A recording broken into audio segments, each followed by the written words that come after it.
Ay isang mapagpalang araw po sa atin mga kaibigan. Alam niyo po ng isang araw, may nakita po ako na isang community group or isang pribadong tao na namahagi po ng mga pagkain, kagaya po ng mga Jollibee pack food, made with mineral water para po sa ating mga kapulisan. Alam niyo po, napakaganda ng ganitong activity. Bakit? Kasi pinapakita lamang ng ibang tao na kahit simpleng tao kayang tumulong.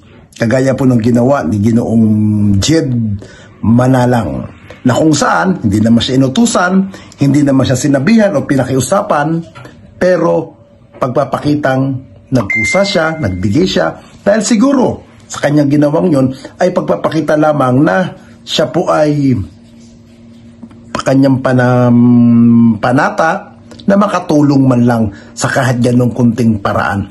At ito naman pong ating mga kapulisan, tumanggap po sila na nakangiti, na kahit pa paano na-approach naman po nila na may nag-abot naman po ng pagkain. Kaya alam nyo, Sir Jed Manalang, maraming salamat sa iyo, sa iyong suporta at pagpapakita na ikaw ay pro-PNP, na ikay naniniwala na ang gusto lamang ng pulis ay magserbisyo. Kaya nga po mga kababayan, kung may makita man tayong mga kapulisan na gumagawa ng hindi maganda, ay huwag natin lalahatin. Kasi mas marami po ang pulis na handang magserbisyo, handang maglingkod, alang-alang para sa kaligtasan ng bawat mamamayan sa buong bansang Pilipinas.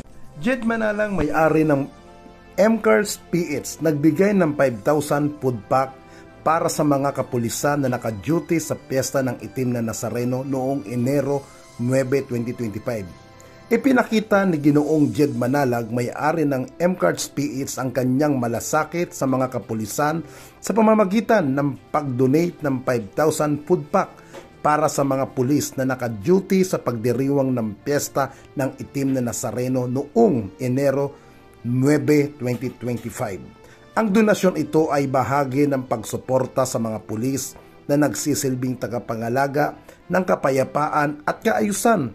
Isa sa pinakamalaking pagdiriwang sa bansa, tinatayang milyon-milyon deboto ang dumalo sa prosesyon, dahilan upang masiguro ang maayos at koordinasyon at seguridad mula sa mga otoridad.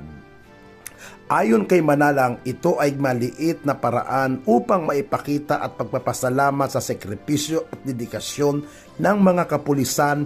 Ang mga pulis ay nasa harap ng lahat upang tiyakin ang kaligtasan ng bawat isa. Ang simpleng handog na ito ay para ipadama na hindi sila nakakalimutan, aniya.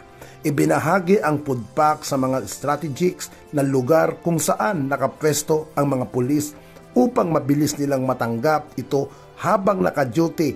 Nagpapasalamat naman ang mga opisyal ng pulisya sa kabutihan loob ni Manalang na nagbigay ng inspirasyon hindi lamang sa mga kapulisan kung hindi pati na rin sa publiko. Ang ganitong klasing pagkakaisa at suporta ay nagpapakita ng tunay na diwa ng bayanihan sa panahon ng mahalaga okasyon sa ating bansa. Sa bagong Pilipinas, ang gusto ng pulis, ligtas ka.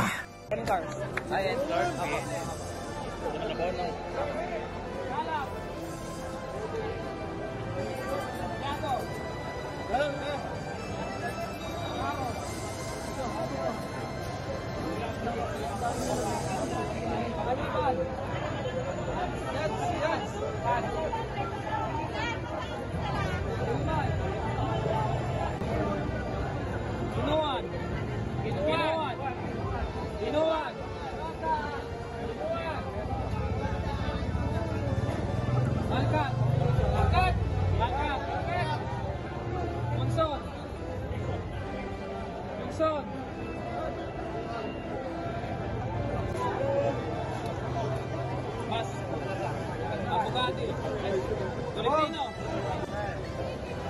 Bakuran. Bakuran.